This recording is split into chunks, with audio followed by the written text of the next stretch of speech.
Welcome back to the Weekly Grind with Bean.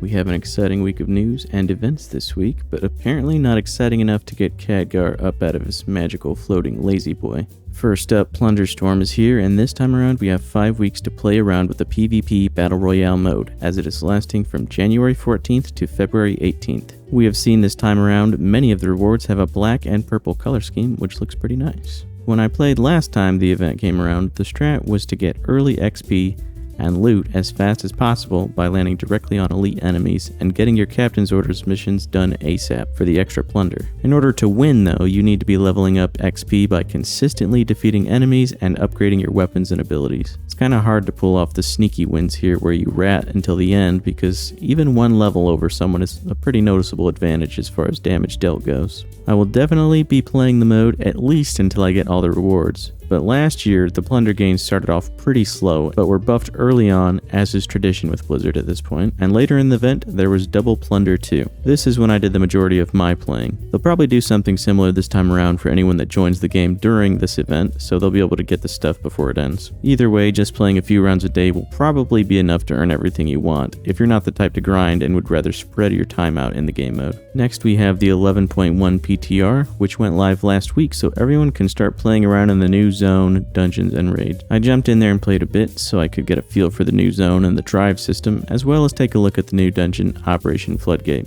Undermine itself is a pretty cool zone that, while small compared to many recent zones, is packed with character and has a busy city vibe to it. I don't really like to do story spoilers for myself, but I don't mind getting to check out the new zones. So I only played through the quests that take you there and a little bit more just so that I could unlock the D.R.I.V.E cars. The D.R.I.V.E system is something I was pretty excited about initially, and I gotta say it still needs a little bit of work in my opinion. I do like how fast you can go, but the city's so packed with obstacles, and almost any tiny piece of trash or rubble has the power to stop you no matter how fast you're going. Our friend Mr. E from the channel made a good point that it feels like the car goes a little faster than it should in regards to the server latency, and with how compact the zone is. I definitely agree that it feels just a little bit too fast. Besides the speed, I think Blizzard should also work on the collision with smaller objects that don't feel like they should be stopping the car. Anyways, while driving the car, you get the ability to access missions that you can drive around the city and complete various tasks. Kind of gives me memories of playing older Grand Theft Auto games or even Simpsons Hit and Run. I think this is something they could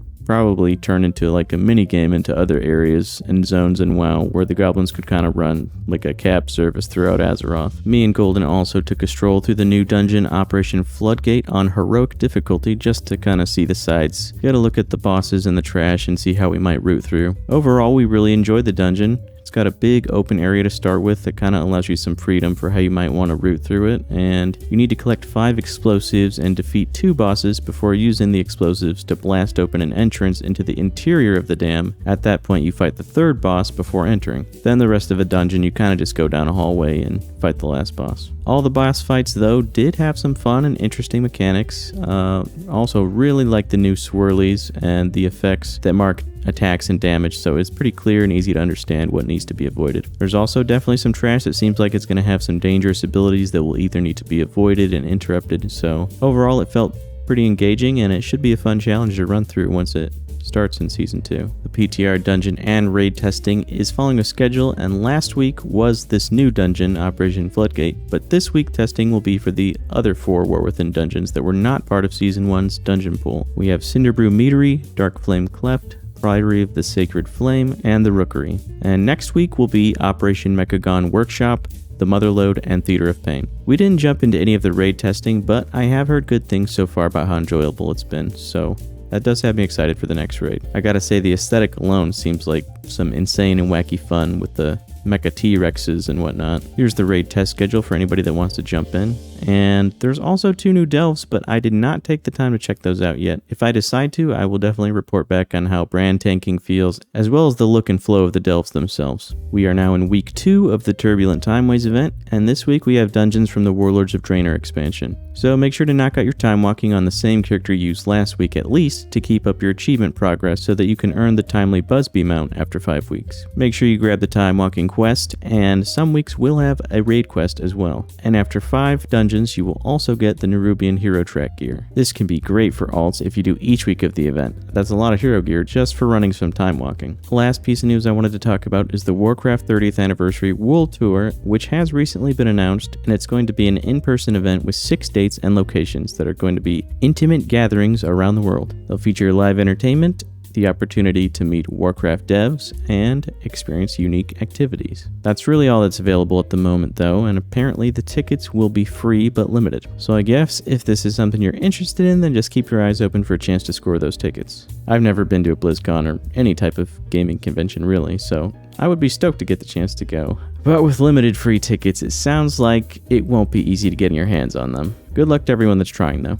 And now let's get into the weekly grind. Since our group has met our 2K goal in M+, we finally jumped back into the raid after many weeks, and it was a pretty fun time. We played on heroic difficulty and made it to Overnax, so it was cool to get farther than we did last time. I think for the rest of the season we'll probably end up splitting our time between pushing M+, heroic raiding, and playing alts to figure out our Season 2 composition and mains. Maybe some dabbling in PvP too. I think at this point in the season, it's a good time to experiment with classes and specs to decide what you want to play for Season 2. And if you do decide, you can take some time to set up your transmog as well. I'll of course be continuing to tank for my guild with my protection paladin just because I can do the rotation with my eyes closed at this point, and I love the utility it brings to my group. But besides my pally, I have decided when flying solo, I will go back to my original class when the channel first started over a year ago. I'll be playing Assassination Rogue with my new goblin character, Ludicrous. This class was pretty difficult to learn for me originally at the time. During Dragonflight Season 3, I'd just come back to the game after a few years away, and there was a pretty strict opener and cooldown rotation that you had to do to maximize damage. There was also the challenge of getting used to playing this role in a dungeon group where you kinda need to understand how to keep the damage rolling through chain pulls, which can make getting initial bleeds out difficult without consistently being able to re-stealth.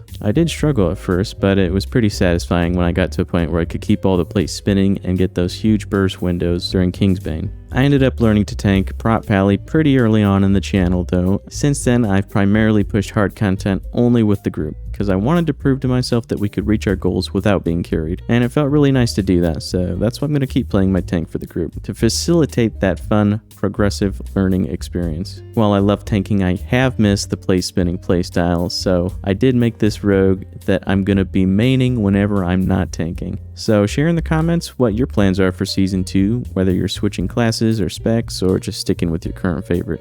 This week we also have the Pet Battle bonus event, in which pets get double XP from pet battles. I've not really ever messed around too much with the pets and pet battles in the game, but I think this week I might try and collect a few pets that I think look cool and maybe get a little team ready so that I can actually get all those weekly Pet Battle world quests done. If anybody has some suggestions on pets to target or strats to use, share them in the comments so we can all help each other out. For PvP, we have the Battleground bonus event. Random battlegrounds will award honor at an increased rate, and don't forget to pick up your Vicious Flask of Honor. And the PvP Brawl this week is Deep 6.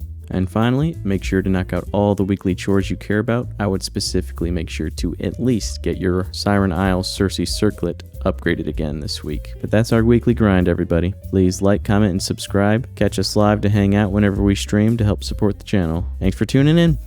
Catch you next week.